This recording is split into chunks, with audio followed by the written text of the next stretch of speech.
and welcome to the business of being a virtual assistant. I'm your host, Tiffany Parson, and you're watching and listening to episode number 231. I want us to start normalizing effort and not perfection.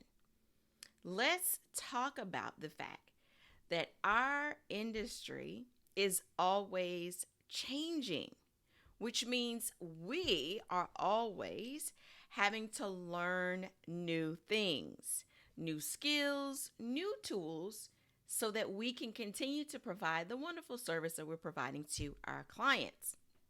The thing is, realizing that things are always changing and being okay with that. This is why I want us to normalize effort and not perfection. So, think about the very first time you started driving, the very first time you got behind the wheel of a car or whatever it was, but the very first time you cranked up the motor and hit the gas. Did you know what you were doing? No, had no idea. The first time I took a driver's ed class, I remember driving off the road. Like not all the way off the road, but where the wheel was a little off the road and a little on the road, and the driver, and I'm thinking I'm doing good.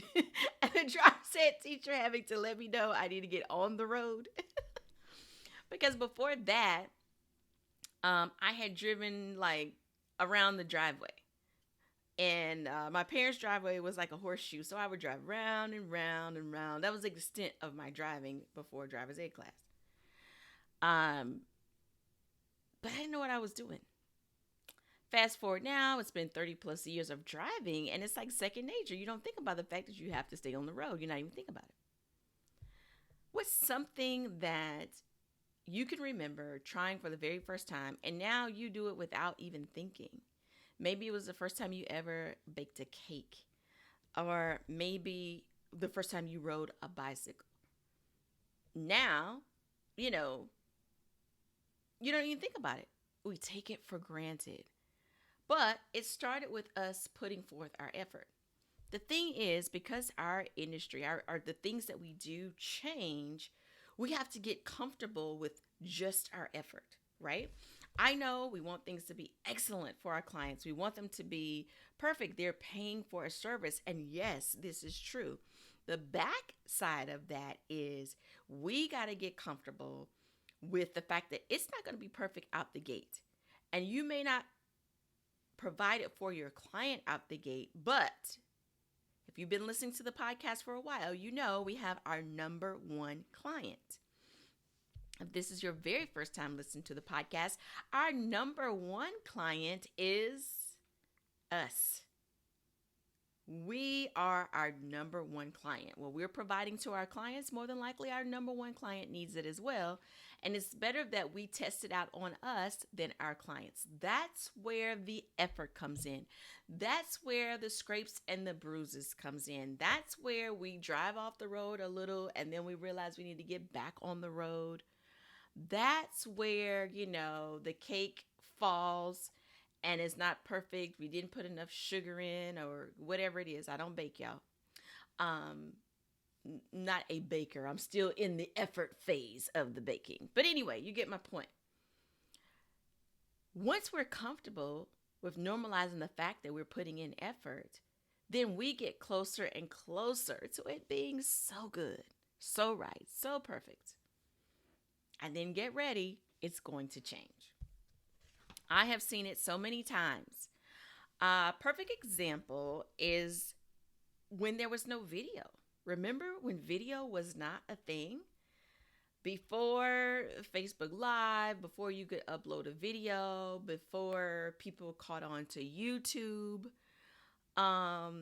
it was all about audio. You had a conference line. Instant teleseminar was it. It's still around. People still use instant teleseminar, but it's not the main thing. We aren't dialing up on the phone and learning without seeing. Now, if someone were to put out a class and it was all, I can't just say all audio, if it was where you didn't see anything, all it was MP3s, it would be odd, right? you would feel like, hey, I'm not getting this. Um, if a class was MP3s and PDFs, you'd be like, wait, what's up with this? Something's wrong with this class. Because we expect to see something. When we're serving our clients, let's say if you were around during that time, you're serving clients, they were doing teleseminars, now they switched to webinars. We have to get with that program and realize, okay, things are shifting to webinars. The main thing is that we got to kind of stay ahead of our clients. It's okay to learn a new tool from your clients, but we need to be ahead. We need to be able to inform our clients when shifts and changes are happening. Right now, your clients might not be utilizing TikTok. They might not see a reason for TikTok. Maybe they think, my clientele, they're not on TikTok. And that's how it was with Facebook. We were not all on Facebook. It was all college students that were on Facebook. And then when Facebook opened up for everybody else, then you're trying to figure out, my people aren't on Facebook. Remember when people thought that, at that time, 50 and up, they thought, oh, they're not on Facebook. When they were growing strong on Facebook. Before the shutdown, some people didn't think people would be interested in doing courses online. They're like, no, I'm more of an in-person kind of thing. I like in-person coaching. And then the shutdown happened, and guess what? Everybody had to get comfortable with online coaching. Now we can't get them offline. Churches. No, we don't need to do lives. People need to come into church. Now, we can't get the pastor off live, right?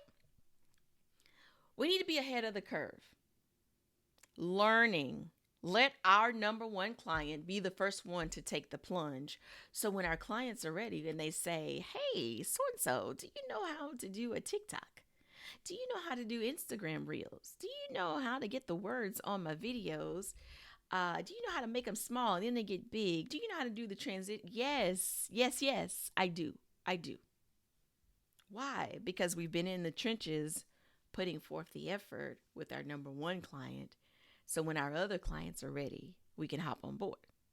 And they're not the experiment because we've been experimenting in our lab with the number one client.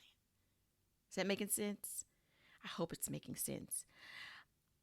I'm really speaking to what holds us back and what makes us afraid of being wrong, what makes us afraid of failure and mistakes, and what makes us afraid of having an oversight.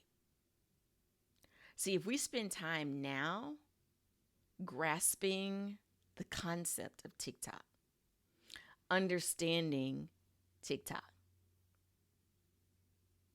at this point, we might be a little behind if we're still getting into it, but we're not late. You're not late. How do you know when you're late?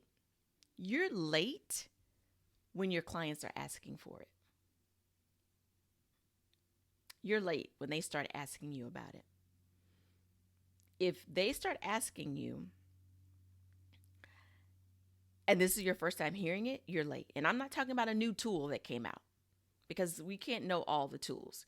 If you know one email marketing system, you can figure out all the rest. If you know Aweber, you can figure out ConvertKit.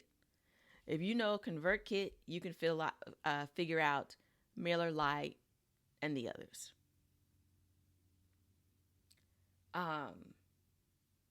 Not talking about that.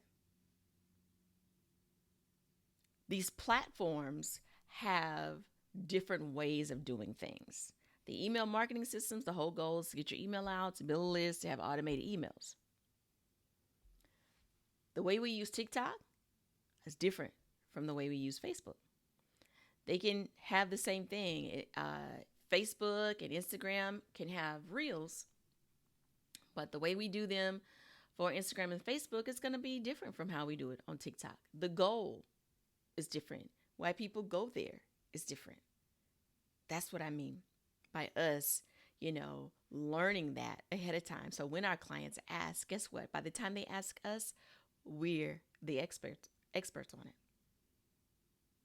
And you have a built-in portfolio to show, yes, I know how to do it. If they say, well, can I see something you've done? You already have something you can show. And you maybe wonder, well, what? How? What? Your number one client. Your number one client is your built-in portfolio. You can't go showing everything you did for all your other clients because now it belongs to them. But you can show what you've done for your number one client. So anyway, I hope this helps you get past what's holding you back. We're going to normalize putting in the effort and not perfection. Thank you so much for listening. You have a wonderful and fantastic day.